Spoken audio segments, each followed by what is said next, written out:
अपनी परेशानी दूसरों की परेशानी से बढ़ी लगती है, पर वास्तव में देखा जाए तो हमारी परेशानी दूसरों की परेशानी की तुलना में कुछ भी नहीं होती है। ये कहानी उसी के बारे में है। ये कहानी बहुत समय पहले के एक छोटे से गांव की है। उस समय हमारे भारत में छोटे छोटे गांव ज्यादा थे और उन गांवों में आज के जितना विकास भी नहीं हुआ था। उस समय गांव के लोगों में शिक्षण की भी बहुत कमी थी। अच्छा शिक्षण ना मिलने के कारण लोगों में अज्ञानता का प्रमाण बहुत ज्यादा था। गांव के लगभग सभी लोग अपनी छोटी छोटी समस्याओं से बहुत ज्यादा परेशान रहा करते थे। एक दिन इस छोटे से गांव में भ्रमण करते करते एक बहुत विख्यात संत महात्मा पधारे। ये संत किसी भी व्यक्ति की समस्या का चुटकियों में हल करने का सामर्थ्य रखते थे। इस बात की चर्चा पूरे गांव में होने लगी।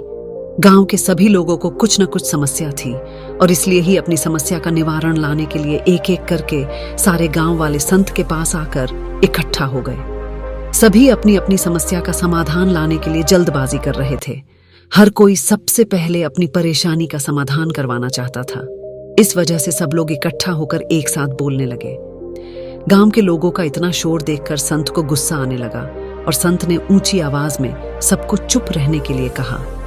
जब गांव के लोग शांत हो गए तो संत ने सबसे कहा कि इस तरह ना मुझे किसी की समस्या समझ में आएगी और ना ही किसी भी समस्या का समाधान हो पाएगा।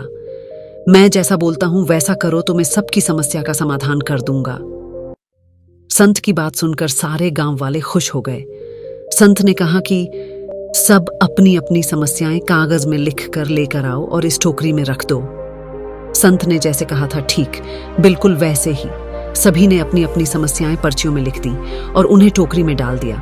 इसके बाद संत ने सभी को उस टोकरी में से एक एक पर्ची उठाने के लिए कहा और अपनी शर्त बताते हुए कहा, मैं आप सभी की समस्या हल कर दूंगा, पर बदले में सबको किसी भी एक व्यक्ति की ऐसी समस्या हल करनी होगी जो उनकी समस्या से छोटी हो। गांव के सभी लोगों ने टोकरी में से एक एक पर्ची उठाई और उनमें लिखी समस्या पढ़ने लगे। हर एक गांव वाले का चेहरा देखकर साफ पता चल रहा था कि उन्होंने जो भी समस्याएं पढ़ी वो उनको अपनी समस्या जितनी या उससे भी बड़ी लग रही थी, क्योंकि वे सभी आपस में पर्चियां बदल बदल कर समस्याएं पढ़ रहे थे। 1 घंटे से भी ज्यादा समय बीत गया।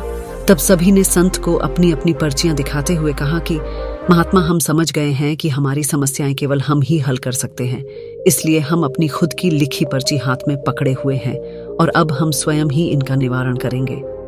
परेशानियां किसके जीवन में नहीं होती हैं। हमें हमेशा अपनी परेशानी दूसरों की परेशानी से बढ़ी लगती है, पर वास्तव में देखा जाए तो हमारी परेशानी दूसरों की परेशानी की तुलना में कुछ भी नहीं होती है।